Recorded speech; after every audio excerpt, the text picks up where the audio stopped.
Hello everybody, my name is D Whittaker and today I'm going to be showing you how to apply stain and polyurethane. Some of the materials you may need are a drop cloth, which is optional, a glove to keep it from getting all over your fingers, rags to be applying the stain, which we are using red mahogany, and polyurethane, which is a gloss finish, and of course the wood that you're going to be staining. So first we put on the glove and use a can opener to open up the cans of stain and polyurethane.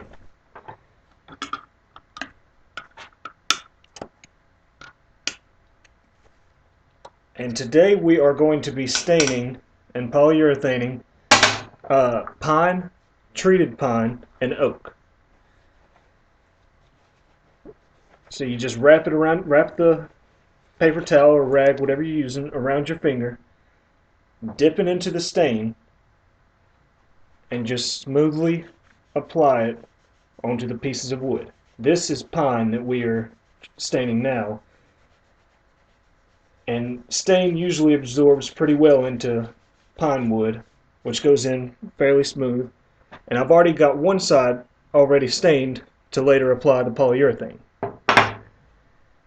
The next piece we will be doing is the treated pine. Treated pine has salt in it to cure from weather, termites, and the salt content keeps it from absorbing into the treated wood as well as it does into pine. So it's a little tougher to stain than regular pine is. I cut out a little bit bigger piece for this one, but still you want to apply it to where there's no standing stain. It's all one even smooth coat. And with treated wood you will see some of the spots here are not covered in stain. That just requires a second coat. And you just keep on applying. And you still want to be smooth, holding your finger flat to the surface.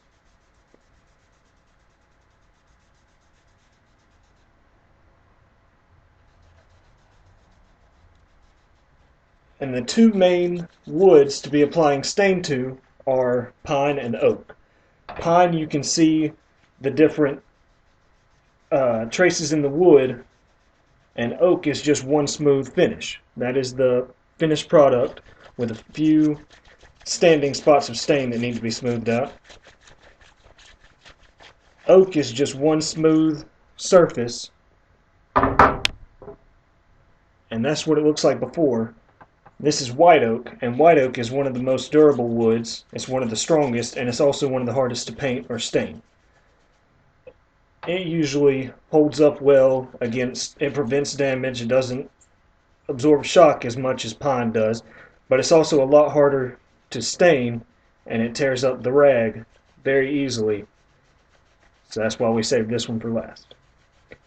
And that will be your final product with oak.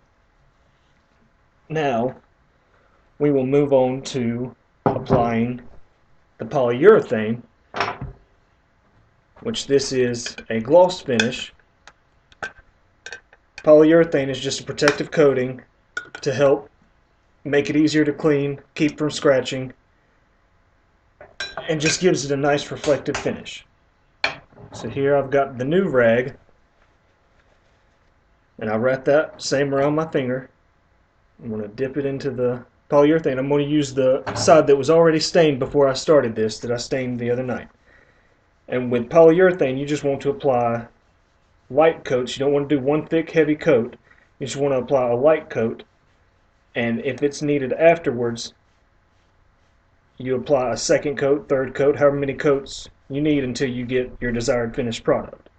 But it has a shinier, reflective finish. So that was the pine, untreated pine.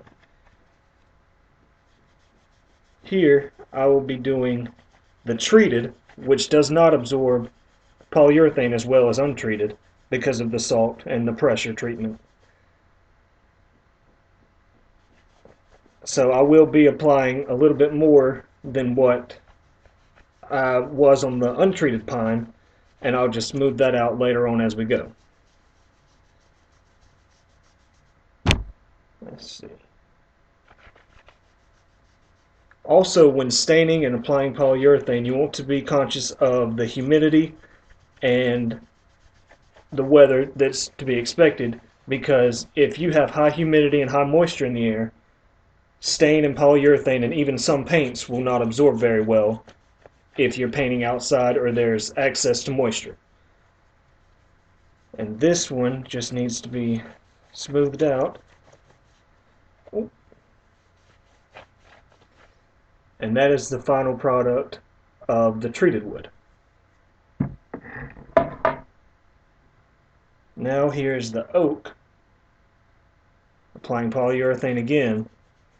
And same with oak, you want to get a lot on the rag when you first start, and then just add a little bit more as you go. You don't want to get as much the second and third time you reapply it to your rag.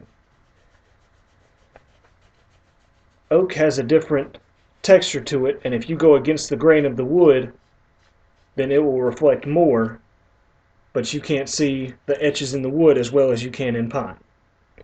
So the final product of the oak, as you can see here, does not have the etches in it like the lines here in the pine.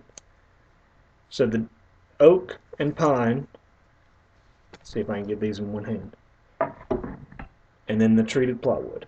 And you see here in the treated plywood you can still get places where it doesn't absorb into the wood as well. So to recap, all you need is just stain, polyurethane, a rag, a glove, and a drop cloth. Thank you for your time, and I hope you learned something.